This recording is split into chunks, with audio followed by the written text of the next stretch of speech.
And our second conversation this hour is with Gloria Orwoba, who is now, with things, how they've changed, we're not even sure the title to use, but perhaps she will tell us as we get into it. Good morning. Good morning. How are you? I'm good. The title has never changed. All right. Because this is the second reinstatement. Mm-hmm. The first one was in the Political Parties Tribunal. Okay. And what happened is UDA went to appeal the ruling of the tribunal. Mm-hmm. The tribunal basically said, UDA, you are wrong. Mm-hmm. You wrongfully removed her and gave orders to reinstate me. Mm-hmm. They ignored the orders as usual.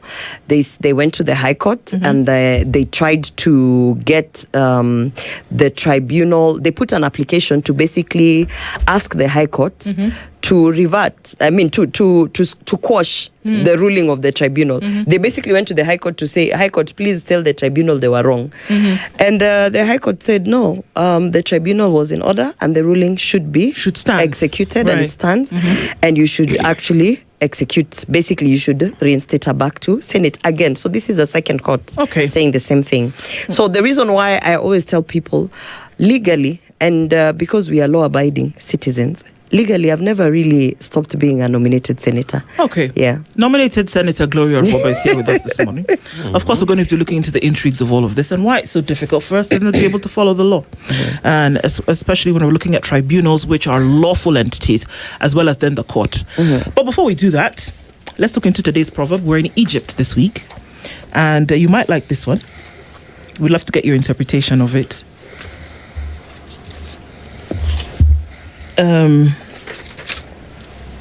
Got lost again. I tell you, I don't know what's wrong with this proverb today. I find it and then it just disappears. The problematic proverb. Okay. So, once, it was here and then it disappeared. Just give me a minute.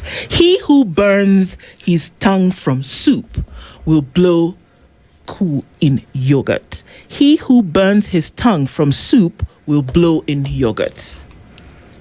That sounds very complicated. It's actually not. Think about soup. Do you drink cold? Do you cold soup? No. Yeah, definitely. So he who burns his tongue in soup will blow in yogurt. And think about yogurt and its properties. I'm just giving you the answers here. No, Osida here has to help me. I better not pretend like the current regime that I know everything. When you don't know, you just say you don't know. So you think about the soup, it's hot soup and your tongue. So it gets burnt and you look for the yogurt. To cool it down.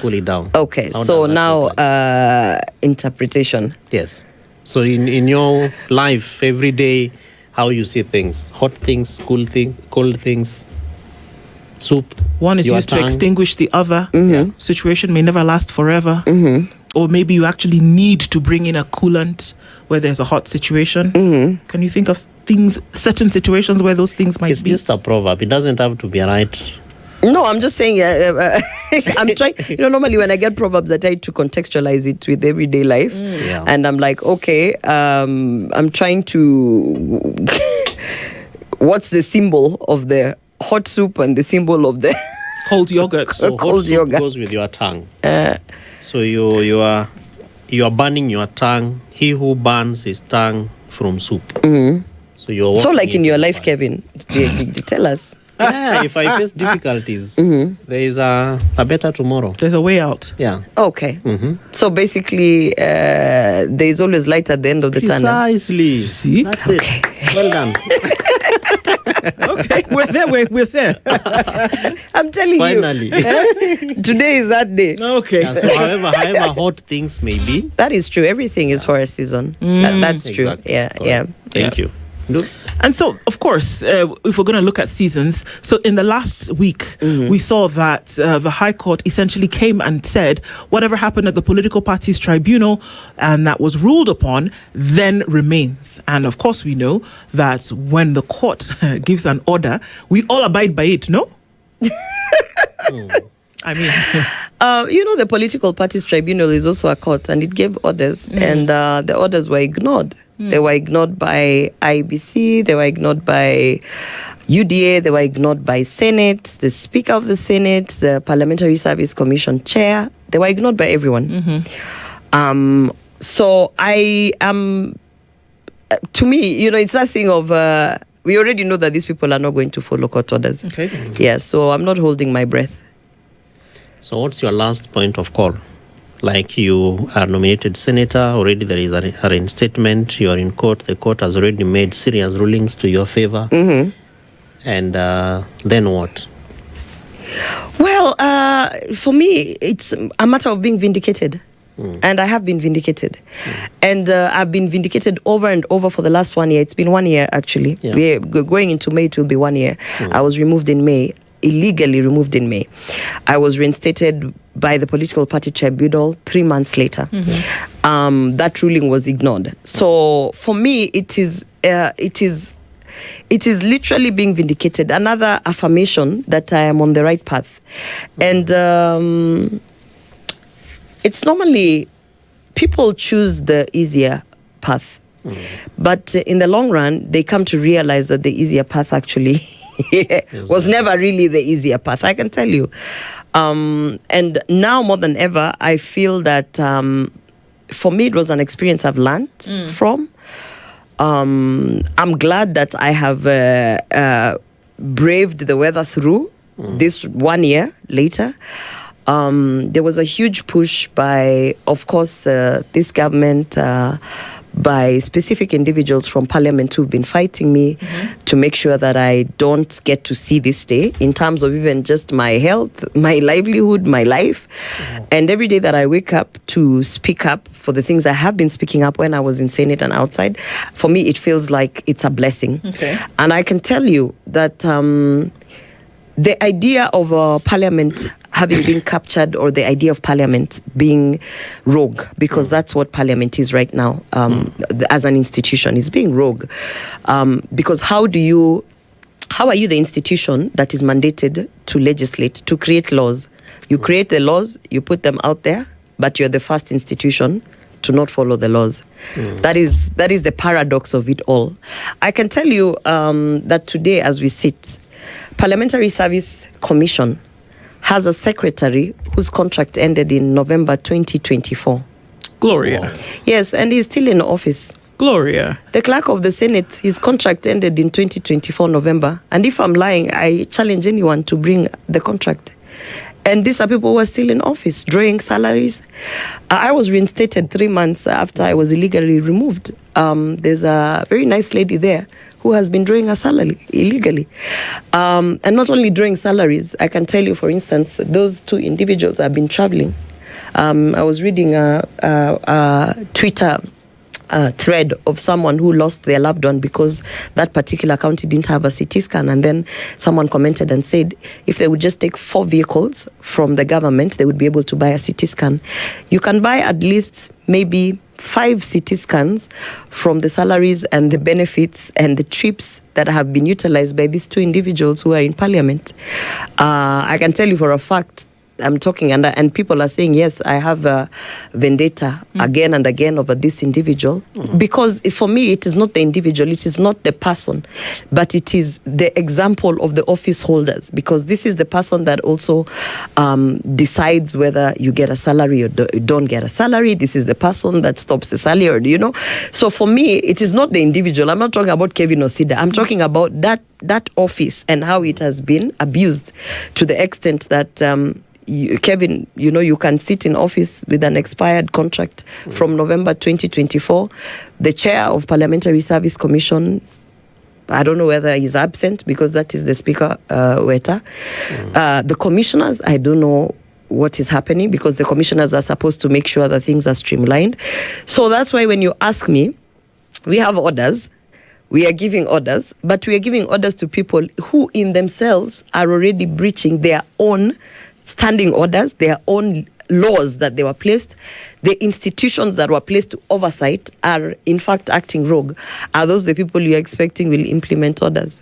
To bring in someone who has been calling out and saying this is wrong, This has to be right. So then you can hear the cry of Kenyans then, because if we're talking about the systems that have essentially been set up within government to run the country, if they are operating outside the lines that have been drawn constitutionally, then what do you expect will happen when it comes to the securing of livelihoods of Kenyans? And I'll continue let that be the default marker, the people of Kenya. Because here we are, and if it was not Senator Gloria Orwoba who was slighted for whatever issue, then some of these things would not come out. Now, of course, subject to verification about whether this gentleman or these two people have been in office without contracts or without the proper paperwork. I mean, it's ludicrous to try and imagine that kind of thing is going on within Parliament. Remember that this is Parliament is the one that oversights. This is the legislative arm of government. I have always asked this question. Every single institution under the executive, every parastatal, every government entity is actually kept in check by Parliament. Parliament plays oversight to everything. Think of a parastatal, think of a school, a hospital, any institution, including private entities, because private entities, if they are operating outside of the law, Parliament can actually highlight and use the authorities either to take licenses, trigger some level of judicial proceedings or something.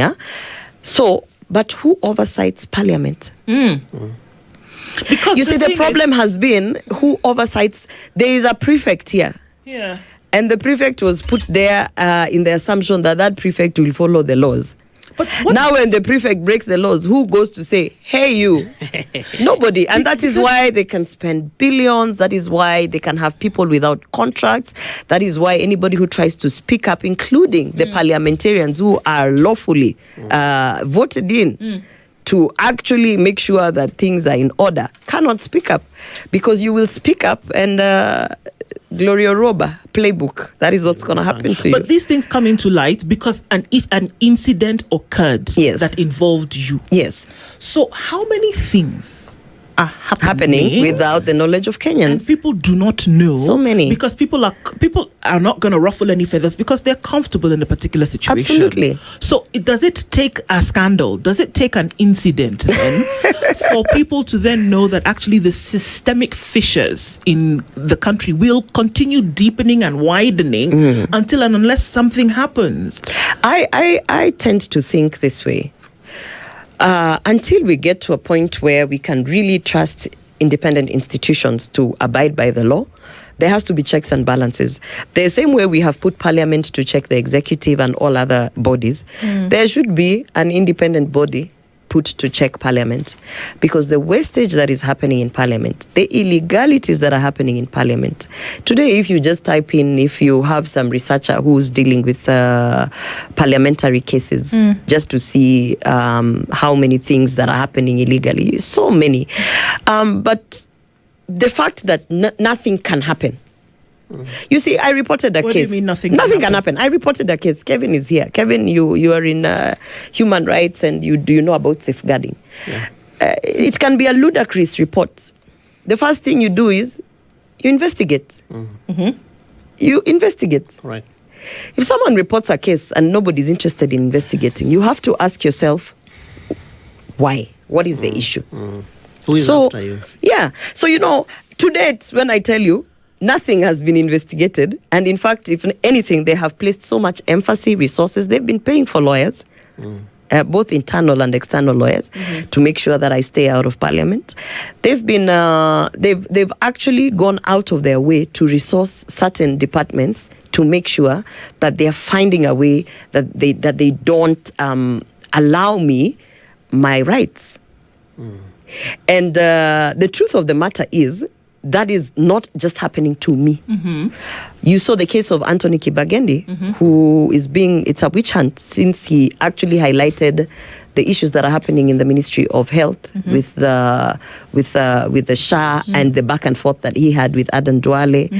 And from then, it's been chaos in his life. He's been arrested, he's been driven to Kisumu, down to Kisii in the middle of the night. He has had to pay for lawyers to go to court to defend his rights as an MP who's playing the oversight role.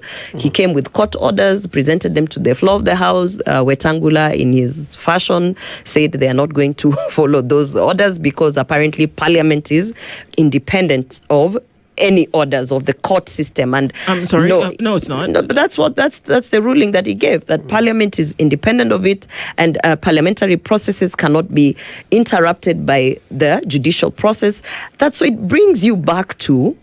It's very good, Parliament. You're independent. You always remember you're independent, specifically when you want to be rogue. But when you are supposed to be independent against crazy instructions coming from State House, that time they're quiet. But they said Parliament is independent. That's fine. Parliament is independent. But does that mean that Parliament is above the laws that they create? And it's a very thin line, because I hear 2-term, 3-term parliamentarians saying that, you can't come with court orders to Parliament. So if you can't come with court orders to Parliament, it begs the question, if today something happens in Parliament, someone loses their life. Are they trying to say that that is not a situation that will follow due process under the judicial system? So there's a thin line, and honestly speaking, it has been abused. You can continue seeing being abused. By the way, we served the orders last week. So essentially what should have happened is a communication should have been made either through the speaker or directly as a memo to me, a letter, something. Nothing has happened. We served again yesterday, just in case they didn't receive maybe somebody didn't see service. The email. And I can tell you this: we are only doing it to tick the boxes, because the regime will not be there forever. And people are saying, that's a ruling that has passed. Has been overtaken by events. I want to draw their attention to Kenyans. They might not be aware. Maybe those days there was no social media. But there's a time we had senators who are nominated under the persons with disability. Yes. And there seemed to have been a confusion or some kind of corrupt dealing that happened. And so then the people who ended up in Senate were apparently not the people who were in the original list. Yeah. So they were sworn in. So you can go and check up the list and check. So they were sworn in. Big names. They served, do you remember? Yeah. And they served for about a year. While the case was ongoing, challenging the people who had been nominated. The case was won. The people who went to court saying, hey, it was us who should have been nominated. Yes. They won the case after about a year. And orders were given, same, just like this one for reinstatement, that in fact you've been having the wrong people in Senate. Yeah. The Speaker of the Day, because he's not above the law, read the communication, the orders, and said because of these orders from the High Court, we are sorry, but actually the rightful nominated senators is so and so. Yep. And those who had been sitting for a year, collecting salaries for a year, received grants for that particular seat, were taken out, and the other ones were put into Senate. So that's one. Isaac Mwaura, the government spokesperson, went through a similar process where at that time Jubilee tried to remove him for having a divergent view, by the way. And then he went to the political parties tribunal, and then he also went to the High Court, just what is happening to me. And same kind of orders came out saying that he has to be reinstated, and that was after 7 months. And the Speaker of the Day at that time did the right thing. He followed the orders that came, and he said, you know what? The orders have been served. This is the situation. Isaac Mwaura, take your seat. And he took his seat. It was a communication. But you say these things as though they're crazy. I mean, it's like fantasy that people actually observe. It seems because it seems like the absolute opposite is happening currently. Yeah. But it seems as though people have been conditioned to imagine that court orders are things that should not be adhered to, or that the rule of law is a suggestion. They should be adhered to. And you see, when I think it's also the fatigue of trying to explain to people what is really happening. And I'm glad that eventually I'm not glad. That sounds bad because it's like saying I'm glad bad things are happening to other senators. But I when there's one time when the clerk of the Senate drafted an apology and forced me through the speaker to read it. Yeah. Everybody saw what happened. The apology was self-incriminating. I refused. And I said to the members, this is the upper house. And you are allowing for this kind of things to happen in the upper house. And today is me. But tomorrow is going to be someone else. I can tell you the craziness that has been happening since I left that place. I can tell you when Senator Osotsi was attacked in Kisumu, for whatever reason, whatever reason you want to say, he was attacked in Kisumu for his political stand, divergent opinion, whatever. To date, the Speaker of the Senate has never said anything about it. Can you imagine this? The Speaker of the Senate has been quiet throughout a season when one of his members has been attacked in hospital. And it has been highlighted that it is because of having a political divergent opinion, being in a formation that is anti-government. The Speaker of the Senate, his member, he's sitting there. To him, it is business as usual. That is the kind of house that we have right now. And it's not that he had to say anything grand. I mean, literally, it's to observe. One of our members has been at it goes to show you that it depends on which member of the Senate will die. If the member of the Senate belongs to a formation that is not respected by government, he might not even give an internal communication. It's like good riddance. So that is the kind, when you look at this parliament, when you look at this particular National Assembly and the Senate, this has been, and in the eyes of many who have served in parliament, many who have worked in parliament, and many who have observed, including myself, this has been the lowest ever that this institution has ever gone to. The lowest.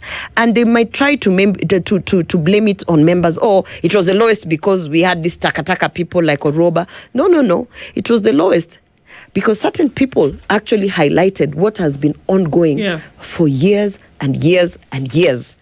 And not only that, it is the lowest because it has reached a place where staff members in these institutions are taking directions from State House. They have forgotten who they serve in Parliament. They are now taking directions from State House. They are taking directions from the Cabinet. They have no respect, absolutely, for the members of the House. They have no respect for the law. And they are walking around with all this bravado. This has been the lowest. Senator, I'm just wondering, because we already have quite positive precedents in terms of how similar cases like yours have been dealt with. And you've also enumerated the number of letters that have been sent to so many to Bunge, and no action is being taken. Yes. Yet in the other two cases, and there could be more even at the county assemblies, of course this is Senate. There are many. There are quite many. a number of cases. Yes. Why is yours different? That even letters go and received and responded to. Yet remember that even before you were nominated, you and I and many other people were joking, and you kept telling us, Osido, mimi nitakuwa bungeni. I'm going to the Senate. This is many months even I before tell the election. many, actually more than a year. I used to tell So you I'm going to that you Bunge. had a very special space from your party leader, your party, even the leadership of the executive of your party.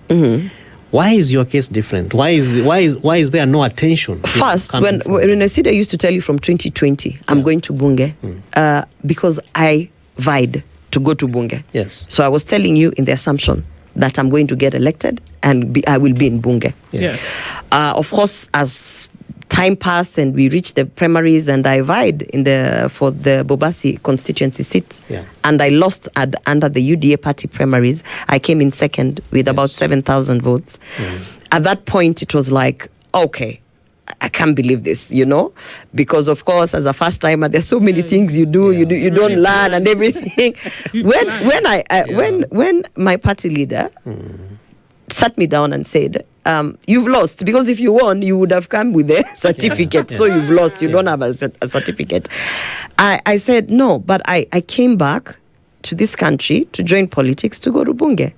So I must go to Bunge. And yes, he was like, okay, you have been active in politics, you vied, you are the forefront on the Women Charter, blah, blah, blah. I think you can actually represent the women of Kenya in the Senate. There's nothing special about me. The only difference is that when we got there, you have two paths to choose. You can choose the highway, smooth, money, trips. You see them posting photos in New York, UK, London. Behind the scenes, you don't know what these women are going through. That's the easy way. Wow. The hard way is to ask, why am I being asked to do ABCD? That's not what I came here to do. Yeah. Why must I go to so-and-so's office to go on my knees and beg for ABCD? That's not what when now you choose that path, you have to realize that path is thorny, it's ikona bandits, ikona nini. So there's nothing special. The only thing that is different about me is that I did choose the difficult path of highlighting injustices that have been happening. I chose the difficult path of even bringing to the attention of the president so many things that he's now having to deal with today as a party leader and as a party. So many things that have sent people to the streets from Gen Z. You know, the demonstrations for Gen Z, I've said this so many times. Yep. Many of us who were in UDA were happy that they happened. Because many of us who kept on saying, this thing is going to reach a place where Kenyans will not accept it. Yeah. You have to do something about it. And we were being ignored. We felt vindicated by Gen Z. We were like, this is a good thing. Now, maybe he won't listen to us. Maybe he'll pay attention to the people of Kenya, which eventually he did. We internally were complaining about so many cabinet secretaries at that time who just went rogue, who didn't care about the people, the things that we had promised the people. And every time we raised it, specifically any time I raised it, it would be like, but you know, Orwoba is always just arguing with everyone. Nobody would want to ask, but this point she's raising about fake diaspora jobs, you know, maybe there's something. Can we look into it?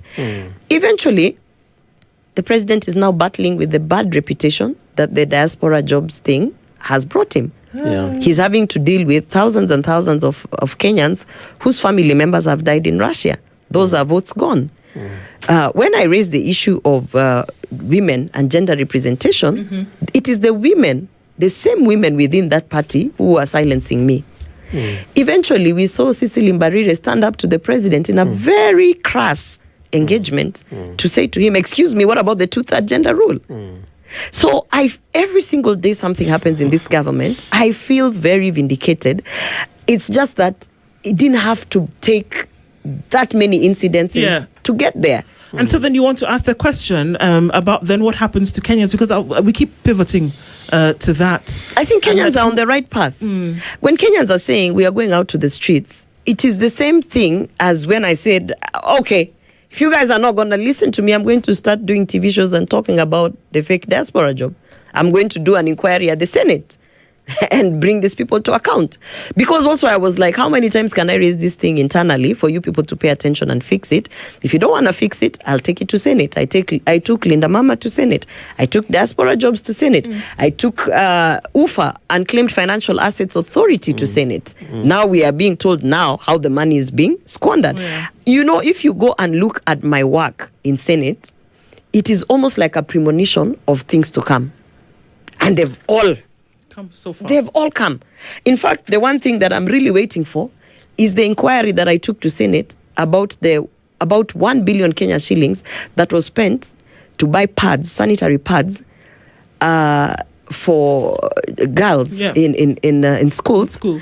And I brought an inquiry that was never seen to fruition. The Senate sort of just did a lot of things and then then removed me so that we don't finish that inquiry, because a lot of money was lost. It's a big scandal there. And not only was a lot of money lost, a lot of substandard sanitary pads were brought from China. I will always oppose importation of sanitary pads. I will always oppose any kind of importation of sanitary pads, because ask me, first, I use pads, so I know what I'm opposing. Secondly, I saw the sanitary pads that were imported in that year when 1 billion Kenya shillings was given. And let me tell you, the amount of trash, the amount of UTI, the amount of infections that the girls are dealing with now, I can promise you is because of those sanitary pads. I want to open certain things that come through from the things that you mention that signify or indicate a systemic failure. And when we come and we pivot back to the people, which we always will do, what does it say for them? What does it say for folks who are trying to make a living, for folks who are trying to just send their children to school, for teachers who just want to be able to go to hospital and get treated and not having to pay a shilling more than what has already been deducted from their pay?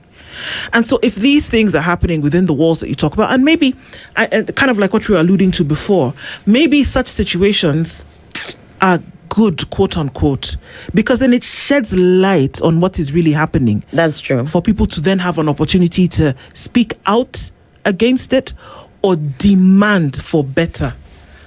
And how can they? You know, the Bible says, before you are born, God knows your story. He knows everything.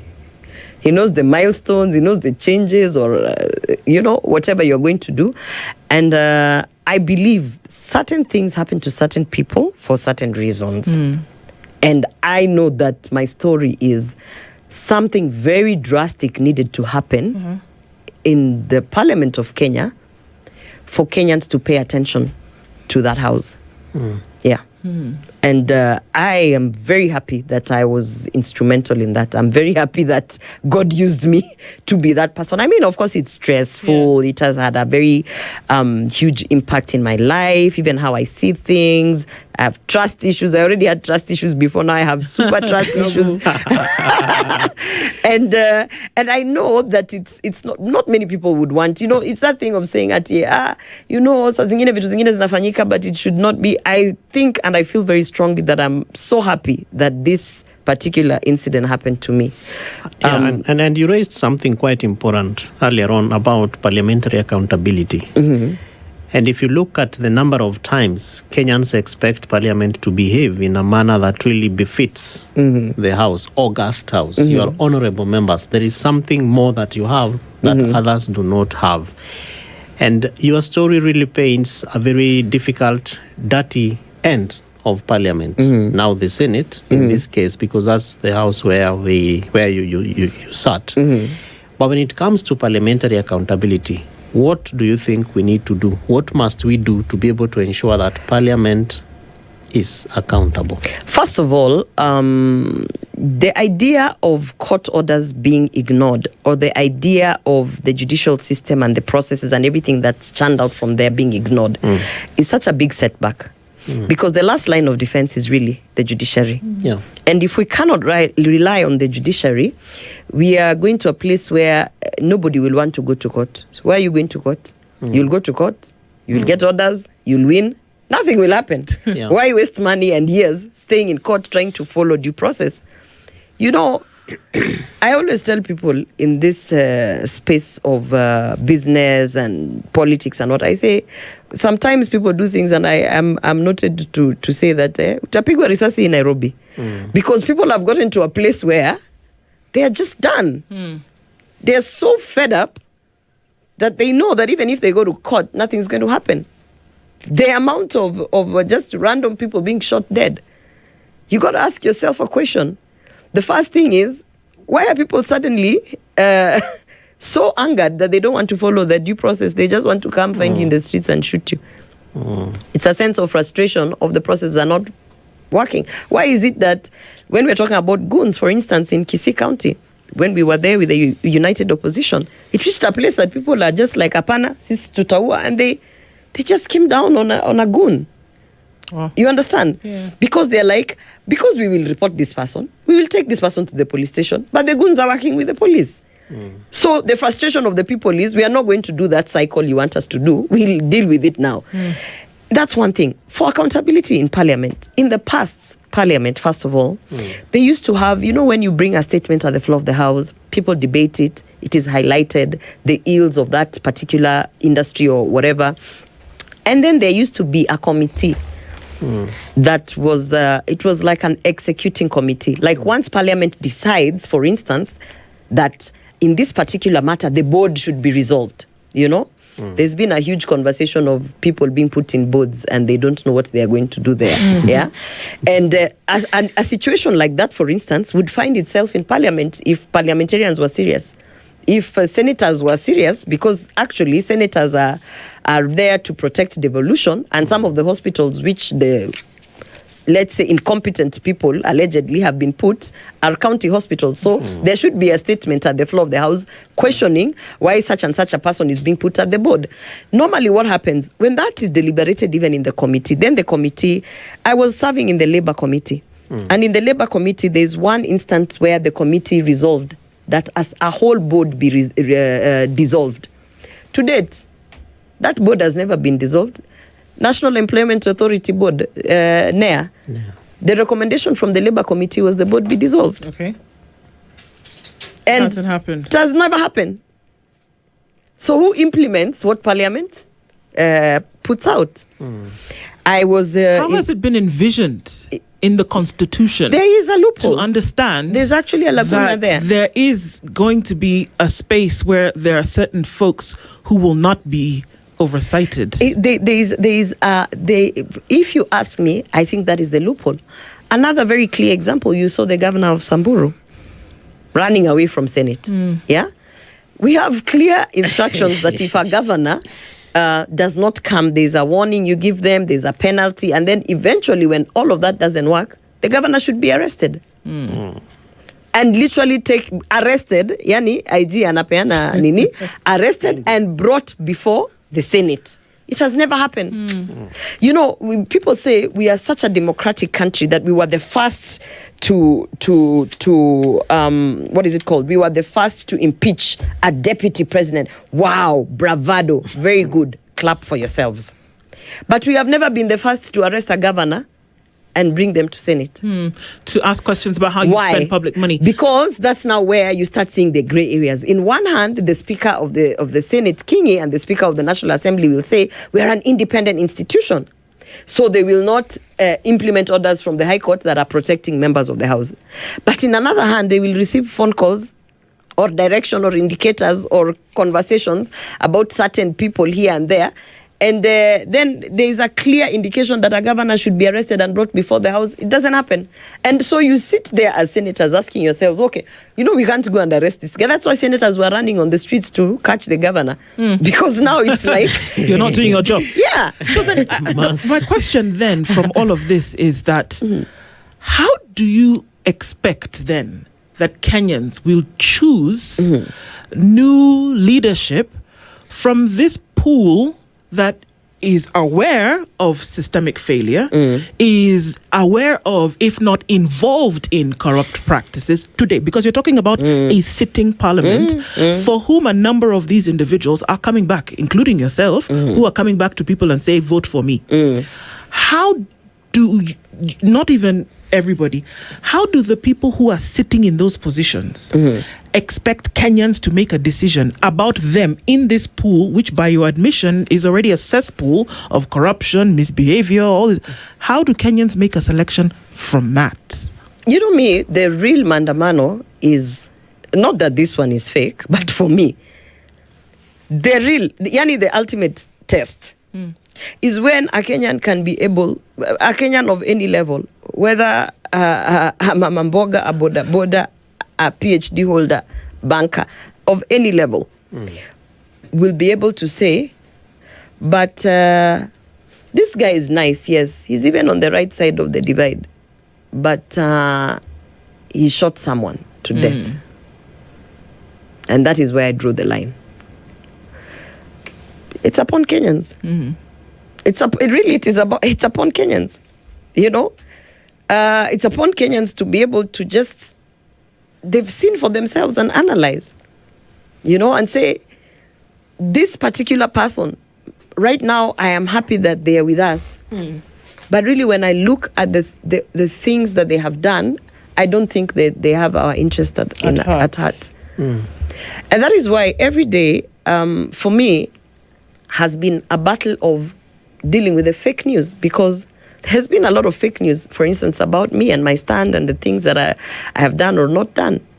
And every time I get an opportunity, I always ask people, show me one nominated senator who's out there representing women and girls who has actually stood up and taken action against an injustice that has happened. You know, when I was deporting that Nigerian that was beating the lady in the wheelchair, I was alone. I was alone running up in this with the victim and the family of the victim because she had literally been held hostage. No other, not even the woman representative was interested in that story. Yet that is just one case in point. Yeah? Because they thought this one will not have the attention that we want. This one will not give the public relation that we want. Show me one woman nominated senator who actually went out of their way to fight for women and girls to get sanitary pads in this country. When I highlighted that the money has been stolen, show me one woman who actually came out and even said, there's a statement at the floor of the house, guys, there's money for sanitary pads. If anything, these women were running up and down trying to get tenders to import Chinese products. And every single thing that has happened, now I've had a lot of time to reflect, and I ask myself, will I do it again? Of course. So would you say, because I'm listening to what you're saying, and you're saying, show me another woman who sits in a position of leadership who did 1, 2, 3. Show me another somebody woman who stood up and said, actually, it is true, women are having to trade sex for work in parliament. So why should Kenyans vote for these people? Because do you know Gloria, why should Kenyans vote for them? Because they're asking Kenyans for their vote. They are asking Kenyans vote for me tomorrow. I'm highlighting. You know, I might be rogue. I might be the character that I am. I might be, people say, arrogant. You know, it's easy to call a woman arrogant when she stands by what she believes in. Arrogant. I might be, I've told, a drama queen.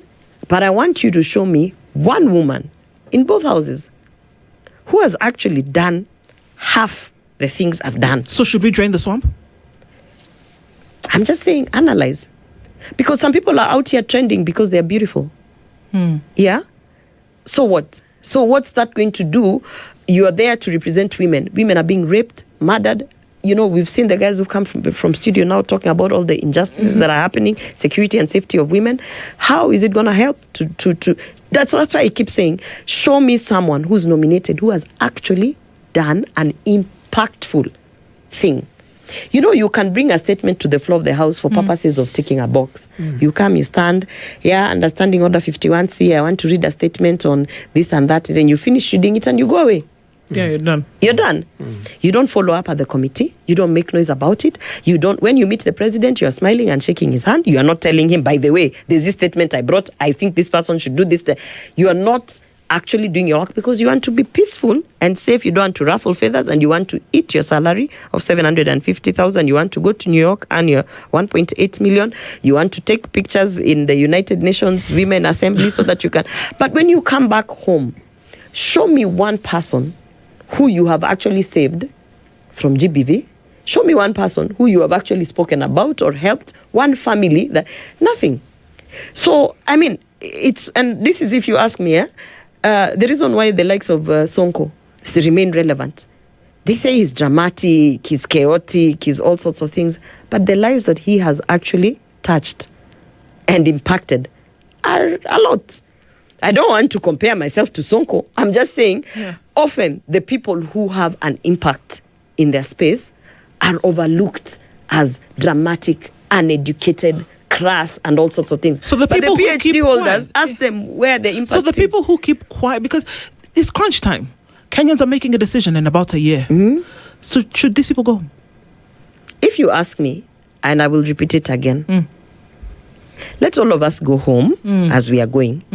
When we come back in 2027 to ask for your vote, just assess us on what we have done or not done.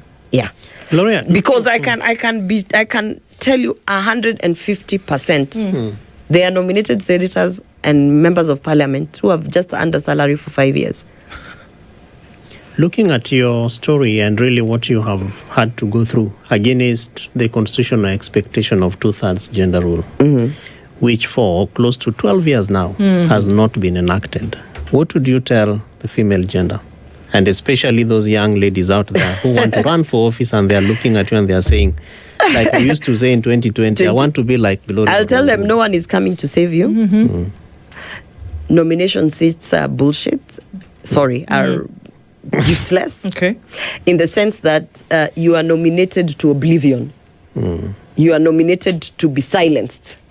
You are Giving you something to do in the corner. You are nominated to actually kill your drive, as it stands now in the arena of politics.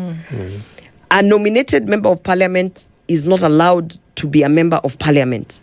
So why nominate them?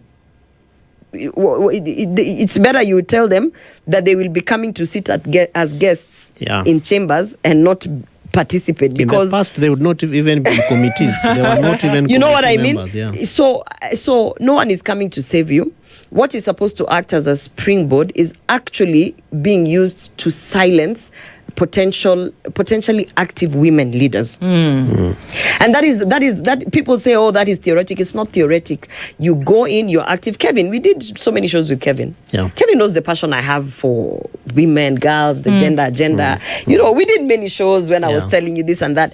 And then one day you decided to make me walk out. Then one day you walked out. You remember when you walked out on the show? Because I was so passionate. I was telling you, we're going to change the world. We're going.